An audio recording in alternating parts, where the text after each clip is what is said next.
పెద్ద cinema public talk review ఏంటో చూద్దాం. ఈ పబ్లిక్ టాక్ చూస్తుంటే సినిమాపై ఎక్స్పెక్టేషన్స్ మరింత పెరుగుతున్నాయి. పబ్లిక్ టాక్ ప్రకారం ఫస్ట్ హాఫ్ డీసెంట్ గా స్టార్ట్ అయ్యి సెకండ్ హాఫ్ లో ఎమోషనల్ హై తో సినిమా నెక్స్ట్ లెవెల్ కి వెళ్తుందంట. ప్రీ ఇంటర్వెల్ ఎపిసోడ్ మస్తా ట్రాన్స్ఫర్మేషన్ సీక్వెన్స్ అలాగే క్లైమాక్స్ లో ఫైనల్ 20 minutes ఆడియన్స్ ని సీట్ ఎడ్జ్ మీద కూర్చోబెట్టేలా ఉంటాయంట.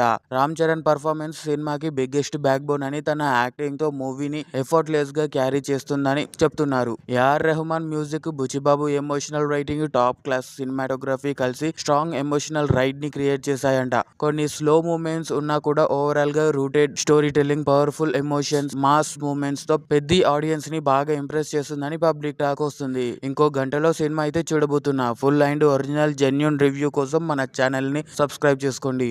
ఈ సినిమా మీరు చూసారా? చూస్తే ఎలా అనిపించిందో కామెంట్ లో చెప్పండి ఫ్రెండ్స్. మరి ఇలా ఉన్నారేంట్రా బాబు, రామ్ చరణ్ అన్న పేరుతో గుడి కట్టారు భయ్య. అందులో రామ్ చరణ్ అన్నని దేవుళ్ళ కూర్చోబెట్టారు. ఫ్యాన్స్ అంటే సినిమా రిలీజ్ అయితే సెలబ్రేట్ చేస్తారు, కానీ డెవోటీస్ అంటే ఆ హీరోని ఒక ఎమోషనల్ లాగా, ఒక నమ్మకం లాగా చూస్తారు. ఇక్కడ కనిపిస్తున్న ఈ ఆరాధన చూస్తే అది ఫ్యానిజం ని మించిన ప్రేమ అని అర్థమవుతుంది.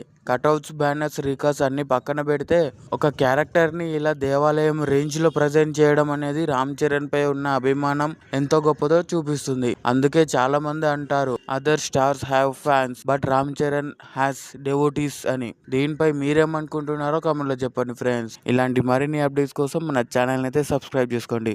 సోషల్ మీడియాలో వైరల్ అవుతున్న AA23 మూవీ సెల్వుడ్ అయ్యింది అనే న్యూస్ కి ఇప్పుడు ఫుల్ స్టాప్ పడింది. అఫీషియల్ గా వచ్చిన లేటెస్ట్ అప్డేట్ ప్రకారం ఈ ప్రాజెక్ట్ క్యాన్సిల్ కాదు, సెల్వుడ్ కాదు. అల్లు అర్జున్ కెరీర్ లో మోస్ట్ అవైటెడ్ ప్రాజెక్ట్స్ లో ఒకటైన AA23 అనుకున్న ప్లాన్ ప్రకారం స్మూత్ గా ముందుకు వెళ్తుంది. ఫేక్ రూమర్స్ ని నమ్ముకొని ఫ్యాన్స్ టెన్షన్ పడాల్సిన అవసరం లేదు. బన్నీ ఫ్యాన్స్ అందరికి ఇది సూపర్ గుడ్ న్యూస్ అని చెప్పాలి. ప్రాజెక్ట్ ట్రాక్ లో ఉంది. మేకర్స్ పర్ఫెక్ట్ టైం కోసం వెయిట్ చేస్తున్నారు. కాబట్టి సోషల్ మీడియా రూమర్స్ పక్కన పెట్టి AA23 నుండి వచ్చే నెక్స్ట్ అఫీషియల్ అప్డేట్ కోసం రెడీగా ఉండండి.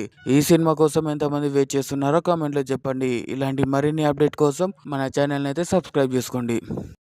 బంపర్ ఆఫర్ కొట్టేసిన రాజశేఖర్ గారు ఇప్పుడు మళ్ళీ స్ట్రాంగ్ కమ్బ్యాక్ మోడ్ లో ఉన్నారు. రౌడీ జనార్దనలో విజయ్ దేవరకొండకి ధీటైన విలన్ గా ఎంట్రీ ఇవ్వబోతున్నారని వస్తున్న అప్డేట్ ఫ్యాన్స్ ని ఫుల్ ఎక్సైట్ చేస్తున్నాయి. ముందుగా విజయ్ సేతుపతి పేరు వినిపించిన ఈ రోల్ లో ఇప్పుడు సీనియర్ హీరో అయిన రాజశేఖర్ గారు రావడం ఇండస్ట్రీలో హాట్ టాపిక్ గా మారింది. Angry man image, powerful screen presence మరియు ఇంటెన్స్ యాక్టింగ్ తో Vijay Deverakonda versus Rajasekhar face off screen మీద నెక్స్ట్ లెవెల్ ఇంపాక్ట్ క్రియేట్ చేస్తుందని టాక్. హీరో విలన్ మధ్య వచ్చే సీన్స్ సినిమాకి మేజర్ హైలైట్ అవ్వబోతున్నాయనే సినిమా సర్కిల్స్ లో స్ట్రాంగ్ బజ్ నడుస్తుంది. అండ్ ఇలాంటి మరిన్ని అప్డేట్స్ కోసం మన ఛానల్ అయితే సబ్స్క్రైబ్ చేసుకోండి.